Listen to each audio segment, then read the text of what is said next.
Hello guys, good morning all of you. मैं Gradeup class से Arun sir. तो live class शुरू हो गया, आप लोग आ जाएंगे फटाफट जल्दी से लाइव क्लास से जुड़ जाएंगे। सभी को गुड मॉर्निंग। जल्दी से लाइव आएंगे आप लोग फटाफट। आज का भी मस्ट आपका जो केंद्र सरकार द्वारा चलाए गए योजनाएं जो भी आई है, आपका एग्जाम में टपकते रहता है, आपका एग्जाम में पूछ रहा है एक भारत सरकार द्वारा चलाए गए योजनाएं। तो जल्दी से आ जाएंगे फटाफट आप लोग और शेयर कर देंगे। क्लास स्टार्ट हो गया है जो ग्रेड ऑफ कॉम्पिटेटिव क्लासेस की ओर से सुबह 7 बजे डेली आपको दिया जाता है।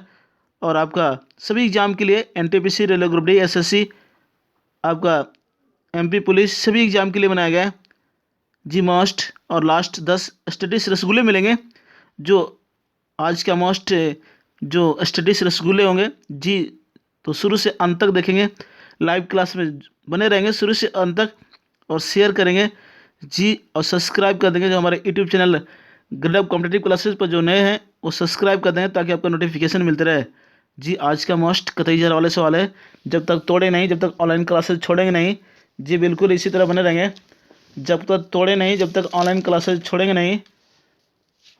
तो आप लोग जल्दी से लाइव आ जाएंगे, क्लास शुरू होने वाला है, फटाफट शेयर कर देंगे जी। जो पानी से नहाएगा वो सिर्फ लिबास बदल सकता है, लेकिन जो पसीने से नहाएगा वो इतिहास बदल सकता है जी। कोटेशन है, यानी जो पानी से नहाएगा वो सिर्फ लिबास बदल सकता है, लेकिन जो पसीने से नहाएगा वो इतिहास बदल सकता है जी। मेहनत के अलावा कोई रास्ता नहीं है जी। जिनके पास मेरिट है खुद नौकरी पीछे पीछे चलेगी, पीछे पीछे आएगी, पहले मेरिट, उसके बाद आपका सिलेक्शन निश्चित होगा जी। तो जल्दी से लाइव आ जाएंगे फटाफट, आप लोग क्लास में जुड़ जाएंगे जी। क्लास स्टार्ट होने वाला है।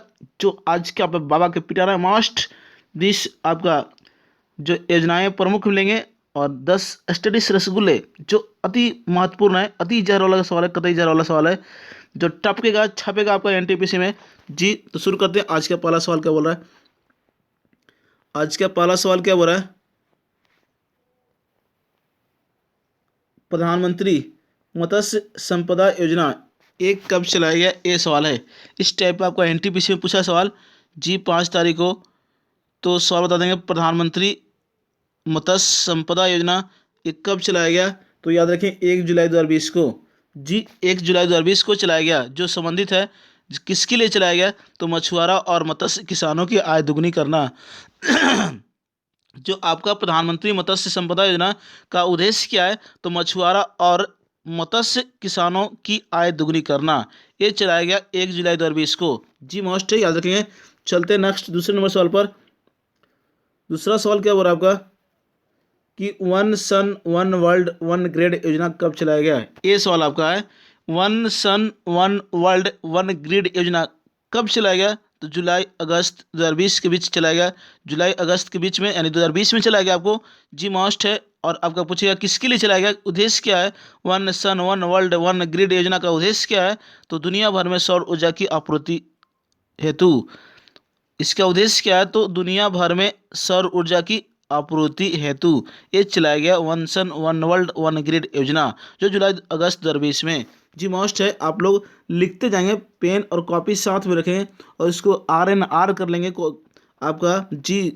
जो लिखेंगे वही बढ़ेंगे जी, बिल्कुल लिख के ही पढ़ेंगे। लिखना चाहिए आप लोग को, कलम कॉपी नोट के साथ रहेंगे जी, लिखते जाएंगे। मोस्ट है, सभी क्वेश्चन कतई जहर वाले सवाल है। तीसरा सवाल क्या बोल रहा है?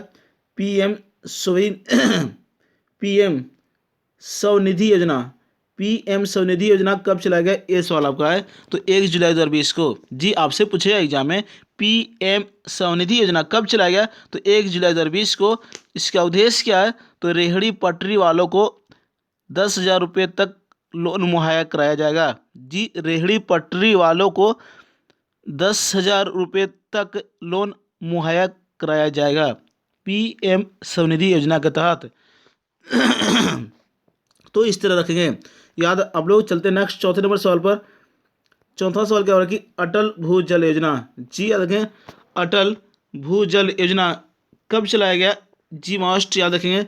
तो आपका 25 दिसंबर 2019 को जी। अटल भूजल योजना जो चलाया गया आपका जो 25 दिसंबर 2019 को चलाया गया, इसका उद्देश्य क्या है?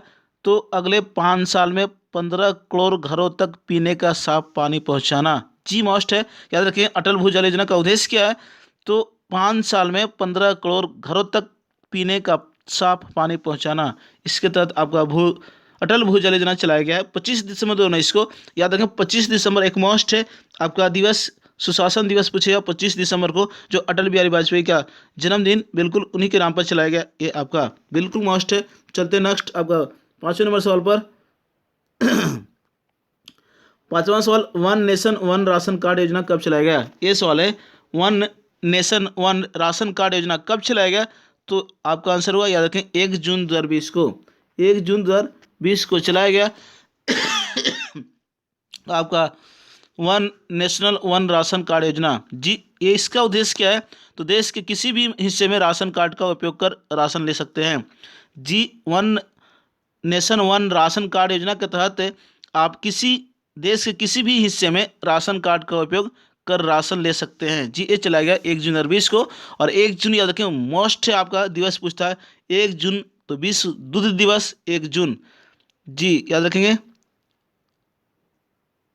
विश्व जो है आपका दूध दिवस पूछा है 1 जून को मनाया जाता है। जी बिल्कुल। और राष्ट्रीय दूध दिवस पूछा तो 26 नवंबर को मनाया जाता है। राष्ट्रीय दूध दिवस 26 नवंबर को मनाया जाता है।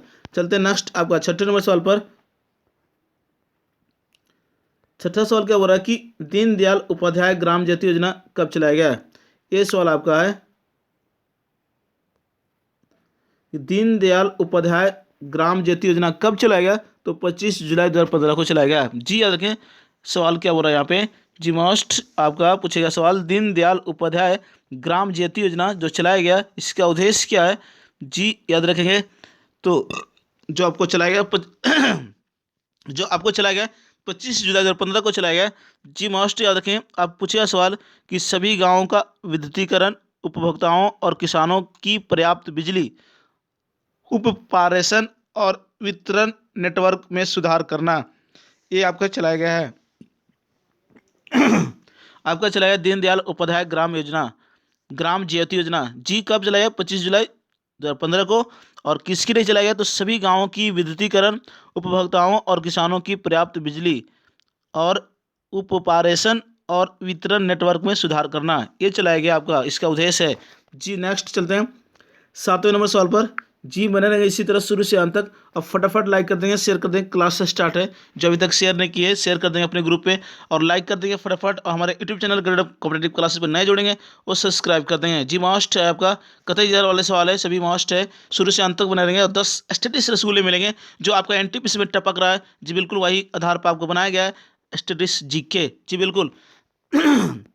नेक्स्ट क्या है कि स्वावलंबन स्वास्थ्य बीमा योजना कब चलाया गया?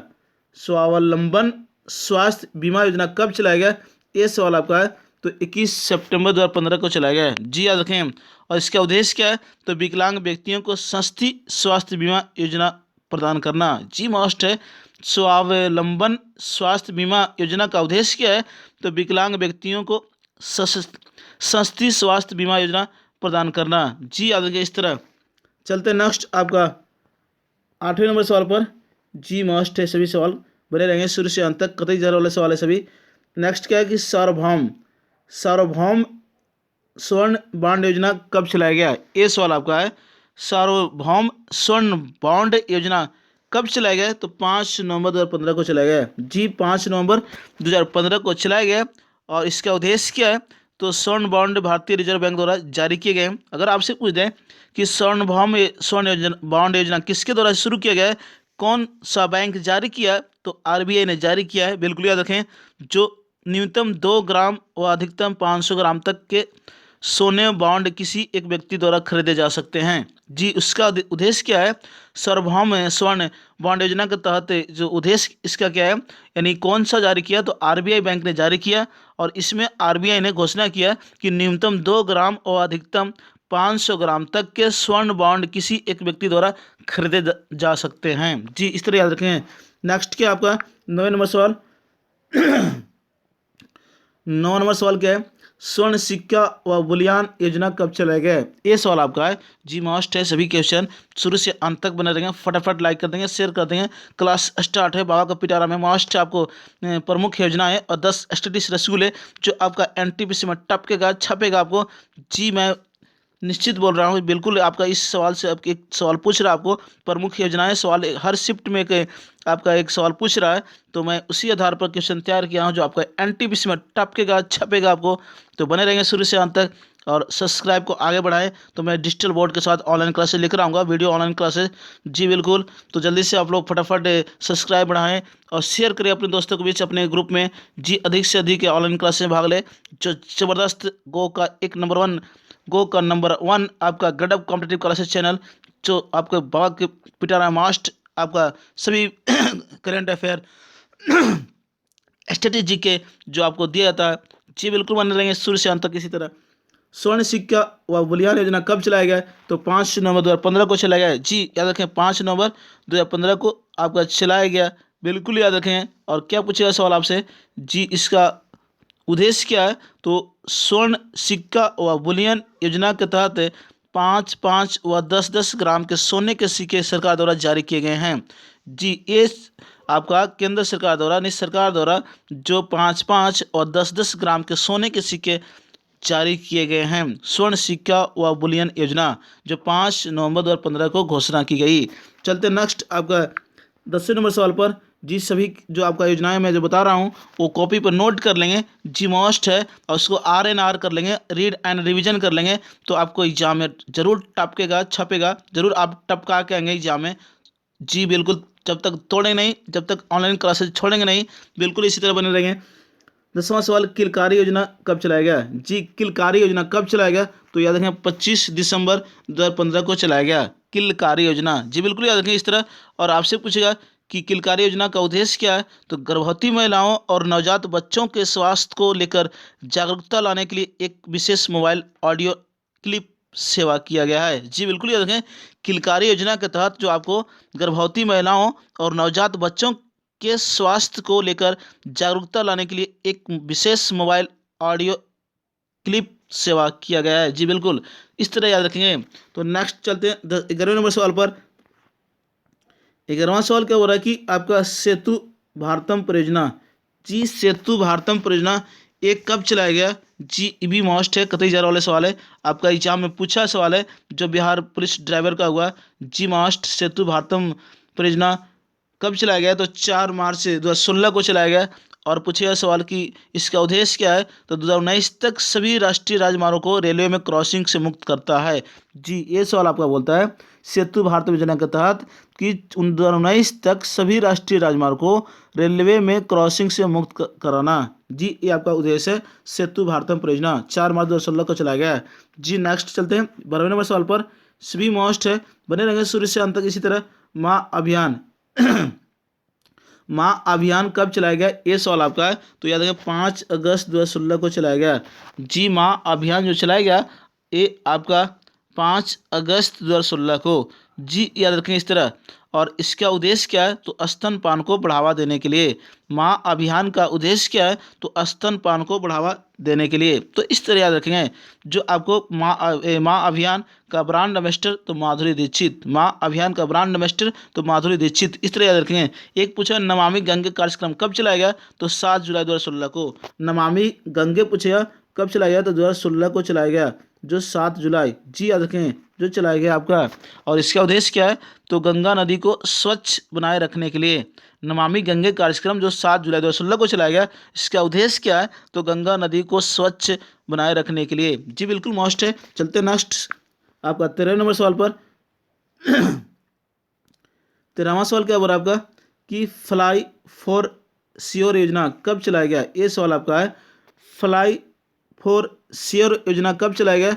तो 11 जनवरी 2017 को। जी याद रखें फ्लाई फॉर श्योर योजना कब चलाया गया? तो 11 जनवरी 2017 को। और इसके तहत जो आपको फ्लाइट एक बार बदल सकते हैं और एयर इंडिया की घरेलू उड़ान पर लागू होगी। जी फ्लाइट एक बार बदल सकते हैं, लेकिन ये जो आपको एयर इंडिया की घरेलू उड़ानों पर लागू होगी। फ्लाई फॉर श्योर योजना जी मोस्ट है आपका। चलते हैं नेक्स्ट आपका 14वें नंबर सवाल पर जी बने रहेंगे शुरू से अंत तक इसी तरह, और फटाफट लाइक भी कर देंगे, शेयर भी कर देंगे। क्लास स्टार्ट है ग्रेड ऑफ कॉम्पिटेटिव क्लासेस की ओर से आपका सुबह 7 बजे, जो ज़बरदस्त आपको दिया जाता है बाबा के पिटारा में मोस्ट सभी क्वेश्चन और 10 स्टडीज रसगुल्ले जो मिलेगा आपको, जो एनटीपीसी में टपकेगा छपेगा आपको। तो बने रहेंगे शुरू से अंत तक इसी तरह, और कलम और कॉपी के साथ लिखते जाएंगे, कलम और कॉपी साथ में रखेंगे, नोट करते जाएंगे। जी 2021 का नोट रखेंगे अलग, बिल्कुल सभी क्वेश्चन मोस्ट है, और उसको RNR करेंगे, रीड एंड रिविजन। जी कतई जरा वाले सवाल है।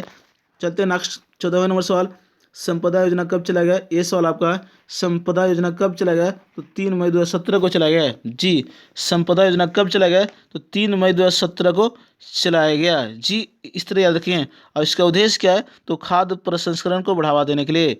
जी खाद्य प्रसंस्करण को बढ़ावा देने के लिए आपका संपदा योजना चलाया गया है। जी 3 मई 2017 को मंजूरी मिली है, बिल्कुल याद रखें। और नेक्स्ट चलते हैं आपका 15वें नंबर सवाल पर। 15वां सवाल क्या हो रहा है कि प्रधानमंत्री वय वंदना योजना, जी प्रधानमंत्री आपका वय वंदना योजना कब चलाया गया? तो 21 जुलाई 2017 को। जी याद रखें 21 जुलाई 2017 को प्रधानमंत्री वय वंदना योजना चलाया गया। जी मोस्ट है, याद रखेंगे। और आपका क्या पूछेगा सवाल, इसका उद्देश्य क्या है? तो वरिष्ठ नागरिकों के लिए पेंशन योजना। जी इसका उद्देश्य क्या? वरिष्ठ नागरिकों के लिए पेंशन योजना, यानी 60 वर्ष से अधिक उम्र के व्यक्तियों को उनके द्वारा निवेशित राशि पर 8% का वार्षिक प्रतिफल होगा। जी उसका उद्देश्य क्या है कि वरिष्ठ प्रधानमंत्री वय वंदना योजना का उद्देश्य क्या है? तो वरिष्ठ नागरिकों के लिए पेंशन योजना, यानी 60 वर्ष से अधिक उम्र के व्यक्तियों को उनके द्वारा निवेशित राशि पर 8% का वार्षिक प्रतिफल। जी इस तरह याद रखेंगे। चलते नेक्स्ट आपका 16वें नंबर सवाल पर। जो अभी तक लाइक नहीं किए लाइक कर देंगे, फटाफट शेयर कर देंगे। क्लास स्टार्ट है, बाबा का पिटारा शुरू है। जी बिल्कुल बने रहेंगे शुरू से अंत तक इसी तरह, और कलम और कॉपी साथ में रखेंगे। जी बिल्कुल एक बार फिर से सभी को गुड मॉर्निंग। फटाफट जो लेट से आए हैं क्लास उसको, उसके लिए सभी यानी गुड मॉर्निंग। बिल्कुल बने रहेंगे इसी तरह शुरू से अंत तक, और लाइक और शेयर कर देंगे, और सब्सक्राइब को आगे बढ़ाएं आप लोग। मैं वीडियो डिजिटल बोर्ड के साथ आऊँगा लेकर ऑनलाइन क्लासेस, जो ज़बरदस्त मिलेगा बाबा का पिटारा में। मोस्ट आपका जीके जीएस स्टडीज रसगुल्ले मिलेंगे, जी करंट अफेयर मिलेंगे। जी जब तक तोड़ेंगे नहीं, जब तक ऑनलाइन क्लासेस छोड़ेंगे नहीं, तो बने रहेंगे इसी तरह। चलते नेक्स्ट आपका 16वां, शादी शगुन योजना कब चलाया गया? ये सवाल है, शादी शगुन योजना कब चलाया गया? तो अगस्त 2017। जी शादी शगुन योजना कब चलाया गया? तो अगस्त 2017, यानी मुस्लिम लड़कियों को उच्च शिक्षा को प्रोत्साहित करने के लिए शादी शगुन योजना जो चलाया गया, इसका उद्देश्य क्या है? तो मुस्लिम लड़कियों की उच्च शिक्षा को प्रोत्साहित करने के लिए। जी मोस्ट है। चलते हैं नेक्स्ट आपका 17वें नंबर सवाल पर। 17वां सवाल की सौभाग्य योजना, जी सौभाग्य योजना कब चलाया गया? ये आपका सवाल है। तो 25 सितंबर 2017 को। जी सौभाग्य योजना जो चलाया गया, घोषणा किया गया, तो 25 सितंबर 2017 को। जी याद रखें इसका उद्देश्य क्या है? तो ग्रामीण व शहरी क्षेत्रों के सभी घरों का विद्युतीकरण सुनिश्चित कराने के हेतु। जी इसका उद्देश्य क्या है? तो ग्रामीण व शहरी क्षेत्रों के सभी घरों का विद्युतीकरण सुनिश्चित कराने हेतु ये आपका सौभाग्य योजना है, जो 25 सितंबर 2017 को घोषणा की गई। चलते हैं नेक्स्ट आपका 18वें नंबर सवाल पर। जी बने रहेंगे शुरू से अंत तक इसी तरह। 18वां सवाल क्या बोला आपका? धरोहर गोद लो योजना ये कब चलाया गया? तो 27 सितंबर 2017 को। जी याद रखें धरोहर गोद लो योजना कब चलाया गया? तो 27 सितंबर 2017 को। और इसका उद्देश्य क्या है? तो पर्यटन मंत्रालय द्वारा ये जो जारी किया गया, निजी और सार्वजनिक क्षेत्र की कंपनियों और कॉरपोरेट जगत के व्यक्तियों को स्मारक गोद लेने और संरक्षण तथा विकास के लिए आमंत्रित किया है, इसका उद्देश्य है। तो नेक्स्ट चलते हैं 19वें सवाल पर। 19वां सवाल क्या हो रहा है आपका? राष्ट्रीय बांस मिशन, जी राष्ट्रीय बांस मिशन कब घोषित किया गया? तो बजट 2018-19 में घोषित किया गया था। आपसे पूछेगा कि राष्ट्रीय बांस मिशन ये बजट 2018-19 में घोषित किया गया था, बिल्कुल याद रखें। अब यानी कहने का मतलब कि उसका उद्देश्य क्या है? तो बांस को हरित सोना मानते हुए इस क्षेत्र को विकास हेतु, यानी बांस को हरित सोना मानते हुए इस क्षेत्र के विकास हेतु, यानी आपसे पूछेगा एग्जाम में हरित सोना किसको बोलते हैं? तो बांस को बोलते हैं। जी बिल्कुल हरित सोना को बांस मानते हुए उसके क्षेत्र के विकास करने हेतु जो चलाया गया आपका राष्ट्रीय बांस मिशन, बिल्कुल ही तो चलते हैं नेक्स्ट 20वें नंबर सवाल पर। 20वां सवाल, गोबर धन योजना कब चलाया गया? ये कौन सी? तो 18-19 में बजट में घोषित किया गया था, बिल्कुल याद रखें। गोबर धन योजना जो आपका घोषणा किया गया वो 2018 बजट के 19 में, जी बिल्कुल याद रखेंगे। यानी कहने का मतलब कि गाँव में खुले में शौच से मुक्त कराकर उनमें जीवन को बेहतर बनाने के लिए जानवरों को गोबर एवं ठोस अपशिष्ट को कंपोस्ट, उर्वरक, बायोगैस और बायो सीएनजी के रूप में बदलने के लिए खेतों में उनके प्रबंधन और रूपांतरण करने हेतु ये आपको चलाया गया गोवर्धन योजना, जो 18-19 में घोषणा किया गया था बजट में, बिल्कुल याद रखें। तो आज का मोस्ट आपको मिला जी 20 आपका योजनाएं, प्रमुख योजनाएं जो 20 मिला, जी मोस्ट है। सभी इसको RNR कर लेंगे, रिवीजन कर लेंगे जी। आपका एग्जाम में टपकेगा, छपेगा बिल्कुल, तो इस तरह याद रखेंगे। चलते हैं नेक्स्ट आपका, अब मिलेगा आपको स्टेटिस रसगुल्ले जी, तो बने रहेंगे शुरू से अंत तक इसी तरह। अब स्टेटिस रसगुल्ले क्या बोलता है, आज का मोस्ट है सभी जी, जो बायोलॉजी से मिलेंगे, जो आपके एग्जाम में टपक रहा है, छप रहा है आपका, जो पुष्प से संबंधित पूछ रहा है आपका सवाल जी, बने रहेंगे इसी तरह। कहने का मतलब, जमीर जिंदा रख, कबीर जिंदा रख, सुल्तान भी बन जाए तो दिल में फ़कीर जिंदा रख जी। जमीर जिंदा रख, कबीर जिंदा रख, सुल्तान भी बन जाए तो दिल में फ़कीर जिंदा रख, हौसले के तरकस में कोशिश का ओ तीर जिंदा रख जी। हौसले के तरकस में कोशिश का ओ तीर जिंदा रख, हार जा चाहे ज़िंदगी में सब कुछ मगर फिर से जीतने की उम्मीद जिंदा रख जी। इस तरह बने रहेंगे आप लोग ऑनलाइन क्लासेज में। जो करने का मतलब, एक बार फिर से मैं रिवीजन कर दे रहा हूँ। जमीर जिंदा रख, कबीर जिंदा रख, सुल्तान भी बन जाए तो दिल में फ़कीर जिंदा रख, हौसले के तरकस में कोशिश का ओ तीर जिंदा रख जी। हौसले के तरकस में कोशिश का ओ तीर जिंदा रख, हार जा चाहे ज़िंदगी में सब कुछ मगर फिर से जीतने की उम्मीद जिंदा रख। तो इस तरह बने रहेंगे मेरे प्यारे बच्चों जी। जब तक आप पॉजिटिव सोच नहीं रखें, जब सफल नहीं हो पाएंगे जी। जब तक तोड़ेंगे नहीं, जब तक क्लास को छोड़ेंगे नहीं जी, बिल्कुल हौसले को बुलंद रखना होगा। आपको एग्जाम निकालना हो तो जी हौसले के साथ तैयारी करना होगा, बिल्कुल इसी तरह बने रहेंगे। चलते हैं नेक्स्ट, आपका सवाल क्या बोलता है, स्टेटिस रसगुल्ले क्या बोलता है कि पहला सवाल, पुष्प का डंठल द्वारा तने से संबंध होता है, इस डंठल को क्या कहते हैं जी। ये सवाल आपका है जी, बता देंगे आंसर जल्दी से। मोस्ट है, नोट कर लेंगे, आपका जो 10 स्टेटिस रसगुल्ले मिलेंगे उसको नोट कर लेंगे कॉपी पर। पुष्प का डंठल द्वारा तने से संबंध होता है, इस डंठल को क्या बोलते हैं? तो याद रखें, वृंत बोलते हैं। वृंत क्या कहा जाता है? वृंत या आपका पेडिसेल जी। याद रखें, जो मैं आपका सवाल वही बनाया हूँ जो आपका NTPC में टपक रहा है जी, पेडिसेल। यानी फिर से मैं रिवीजन कर दे रहा हूँ, पुष्प का डंठल द्वारा तने से संबंध जो होता है, इस डंठल को क्या कहा जाता है? तो वृंत या पेडिसेल कहा जाता है। तो इस तरह याद रखें। नेक्स्ट क्या आपका बोलता है, आप पुष्पों का अध्ययन, एंथोलॉजी, बिल्कुल याद रखें। एंथोलॉजी में पुष्पों का अध्ययन होता है जी, मोस्ट आपका बताया गया है। नेक्स्ट क्या आपका दूसरे नंबर सवाल,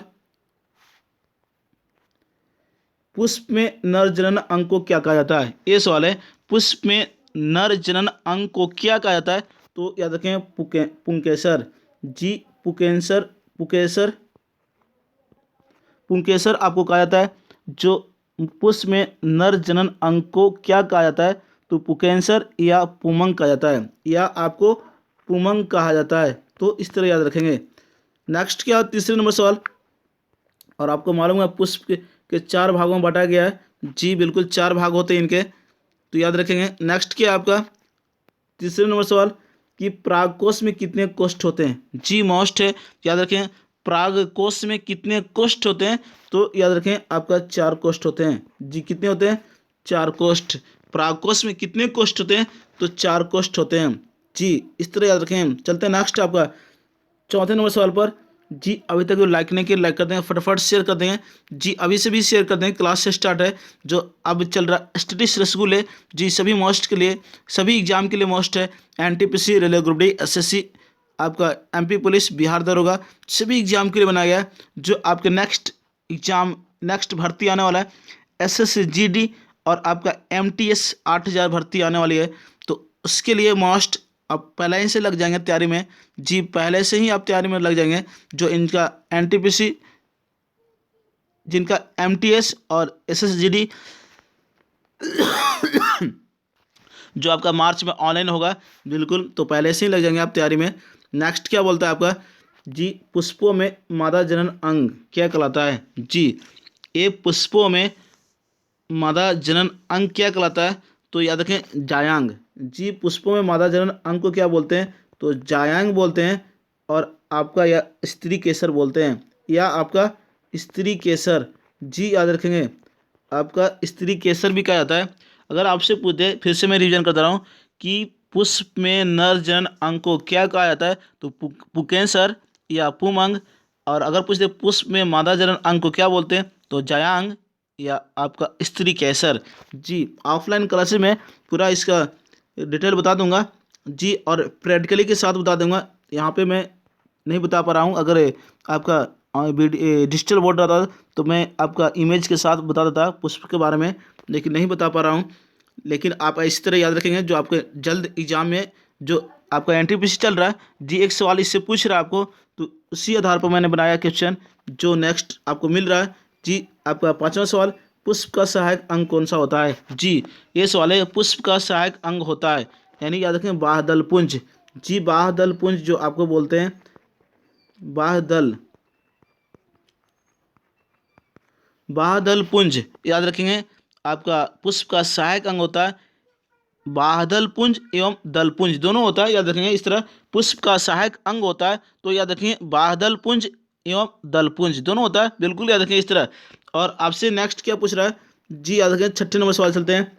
सभी मोस्ट आपको बनाया गया आज का जी, नोट कर लेंगे कॉपी में, और इसको आर कर लेंगे, रीड एंड रिवीजन कर लेंगे, तो आपके एग्जाम में जरूर टपकेगा। इससे जो मैं आज का जो बायोलॉजी चैप्टर का, बायोलॉजी सब्जेक्ट का जो पुष्प का जो पॉइंट है, आपका चैप्टर है जो लेकर आपको आया हूँ, बता रहा हूँ, बिल्कुल उसको आर कर लेंगे।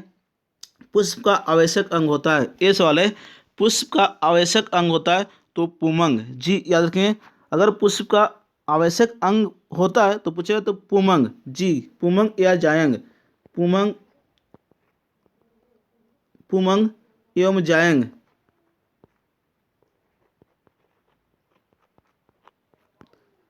पुष्प एवं जायंग जो होता है आपका पुष्प का आवश्यक अंग होता है, और पुष्प का सहायक अंग पूछेगा तो बाह्यदल पुंज एवं दल पुंज, तो इस तरह याद रखें। नेक्स्ट क्या आपका 7 नंबर सवाल पर,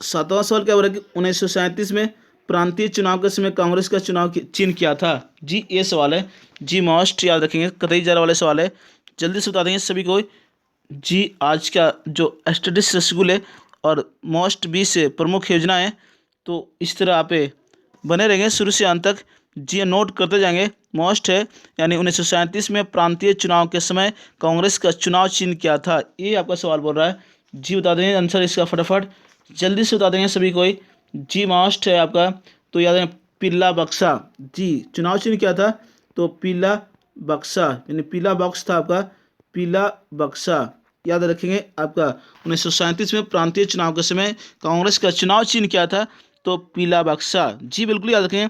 और 5 प्रांतों में पूर्ण बहुमत मिला था कांग्रेस को, बिहार, उड़ीसा, मद्रास, मध्य प्रांत एवं संयुक्त प्रांत जी, बिल्कुल याद रखें इस तरह जो बहुमत मिला था। और प्रांतीय चुनाव जो आपको हुआ था, बिल्कुल याद रखें, प्रांतीय चुनाव और मंत्रिमंडल का गठन जो हुआ था 1937 जी, बिल्कुल। और याद रखेंगे 1935 अधिनियम के तहत जो 1937 में प्रांतीय चुनाव कराए गए थे। अगर आपसे एग्जाम में पूछे कि 1937 में प्रांतीय चुनाव जो कराए गए थे कौन सा अधिनियम के तहत, 1935 के अधिनियम के तहत, जो 1935 के अधिनियम को ब्लू प्रिंट बोलते हैं जी, ब्लू प्रिंट एक्ट, कौन सा अधिनियम को, तो 1935 अधिनियम को कहा जाता है जी, बिल्कुल। और भारत का सबसे जो अधिक प्रभाव पड़ा तो भारत शासन अधिनियम 1935, बिल्कुल याद रखें इस तरह। तो चलते नेक्स्ट आपका 8वें नंबर सवाल पर। 8वां सवाल क्या बोल रहा है आपका कि किस अधिवेशन में गांधी इरविन पैक्ट को मंजूरी मिली। ये आपका सवाल है कि किस अधिवेशन में गांधी इरविन पैक्ट को मंजूरी मिली थी। जी मस्ट है, याद रखें इस तरह। तो आपका आंसर होगा 1931। जी 1931 यानी कराची अधिवेशन। कौन सा अधिवेशन? तो कराची अधिवेशन में आपको गांधी इरविन पैक्ट को मंजूरी मिली थी। जी बिल्कुल मस्ट है, किस अधिवेशन में गांधी इरविन पैक्ट को मंजूरी मिली थी? तो 1931 आपका कराची अधिवेशन।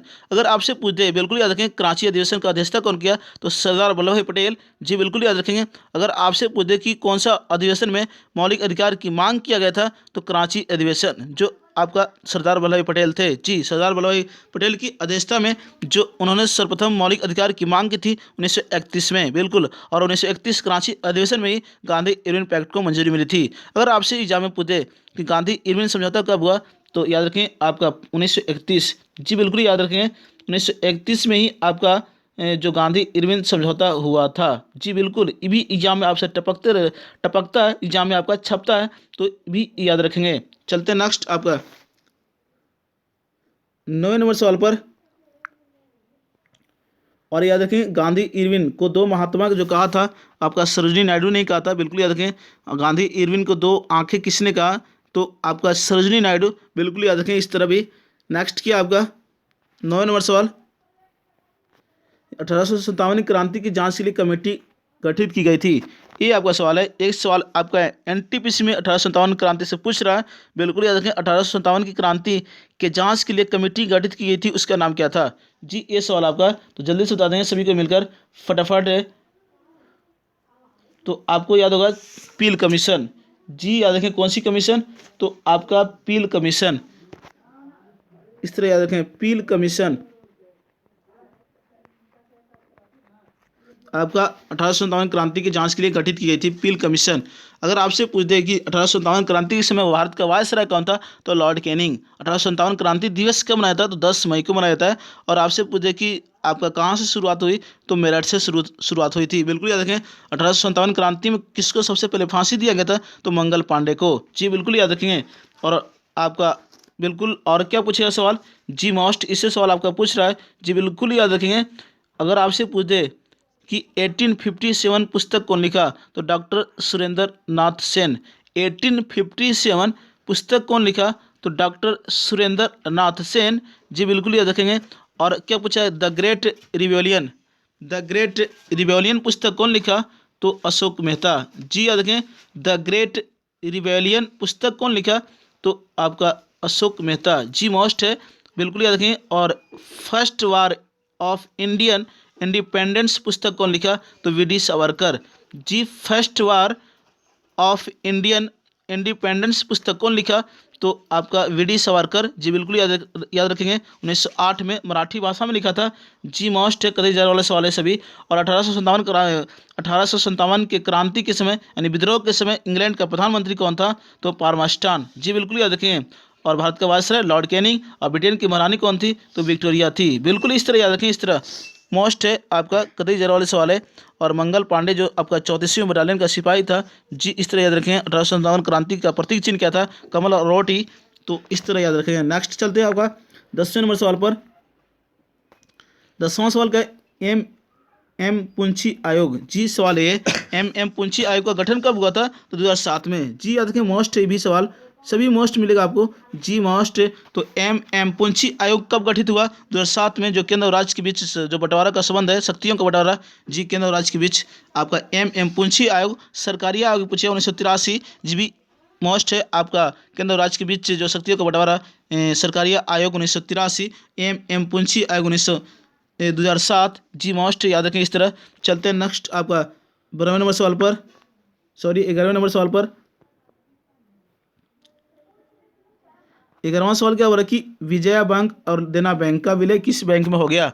ये सवाल है कि जो 1920 में आपका हाल ही में जो विजया बैंक और देना बैंक का विलय किस में हो गया, तो बैंक ऑफ बड़ौदा। जी बैंक ऑफ बड़ौदा में,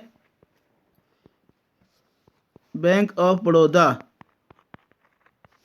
में आपका विलय हो गया, विजया बैंक और देना बैंक का। तो इस तरह याद रखेंगे। नेक्स्ट क्या आपका 12वें नंबर सवाल पर।